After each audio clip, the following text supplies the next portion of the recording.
Yes, there's been yet another boating incident, this time in Texas, but this one might not be what you think.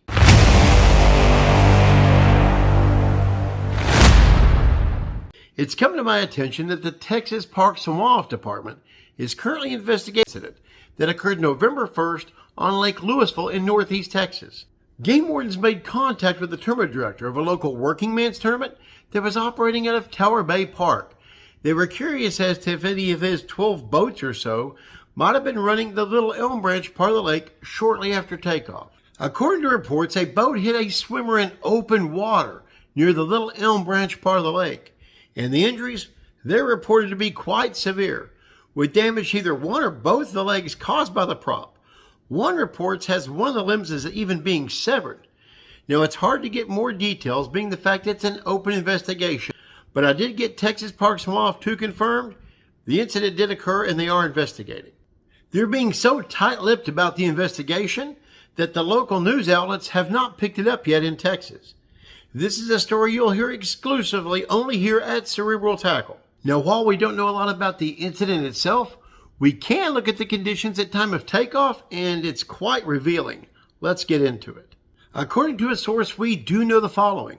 The hours of the tournament were between 7 a.m. and 1 p.m. The wind was calm, the weather was cloudy with mist occurring later that day, and the water temp, it was a very crisp 70 degrees. The visibility, however, it was almost pitch black. Remember, daylight savings time didn't end until November 2nd, the next day. So when they took off at 7 a.m., that's a full 19 minutes before safe light or civil twilight, so it was pretty freaking dark. Now you might be wondering why a swimmer would be out at that time of day in open water. Well, for that advice, we turn to Steve Chapman over at Get Your Fish On. He knows a thing or two, being the fact his son swims at a highly competitive level. It's Steve's inference that trained swimmers or swimmers that are training normally do open water swimming around twilight. There's less boat traffic, and actually they're more visible when the sun's just starting to come up. That would explain why a swimmer would be out in open water at that time of day. And I know what many of you are thinking, but no, there's no indication that speed had anything to do with this incident. It usually doesn't. And I have the statistics to back that up, but that's a video for another day that I really want you to watch. Anyway, there's no certainty that even a boat from this tournament was involved. However, it is very telling that the organizer for this tournament did post to social media that future tournaments were temporarily canceled, but he would let everybody know when they're back on. Back on June 17th of 1995, a cigarette-style speedboat struck another boat in a no-wake zone near the Pier 121 marina. It left one of the occupants, Stephanie Booker, with a severely disfigured face. And the offending boat? Well, it escaped off into the darkness. And just a month later, law enforcement inspected some 3,000 boats across the lake. They even did dives at the scene of the crash to try to recover evidence. But all their hard work, they couldn't find the offending boat. And after almost a year and a half of no new leads, on November 15th of 1996, the incident is featured on the TV show Unsolved Mysteries, which gains it national attention.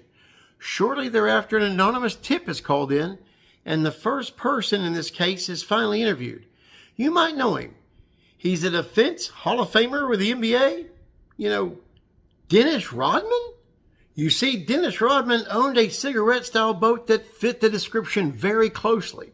And witnesses say they saw it in and around the Pier 121 marina that same day. Rodman was cooperative and was questioned by investigators. Although reports say his boat was never inspected, and some say his boat was never seen again. In the end, no charges were filed. The statute of limitations from the 1995 incident have since run out, with no arrest ever having been made. However, this current incident from November 1st of this year is still under investigation. So if you happen to have any information as to what happened in the Little Elm Branch on Lake Lewisville November 1st between 7 a.m. and 1 p.m., please call Texas Parks and Wildlife Law Enforcement Division. And with that said, I want to thank each and every single one of you for being here and watching today. And as always, a special thanks goes out to all my channel members. Please leave your opinion in the comments section. Like, share, subscribe. You know, even think about becoming a member. I appreciate your support, and it helps what we do here at the channel. And until next time we meet, grab your gear, get out there, enjoy this fall weather, and keep it wet. Yo, it's a real tackle, let's get to the facts. I don't sugarcoat nothing, I'm spitting the max. You think I'm holding back? Nah, I better step back. I'm dropping lines like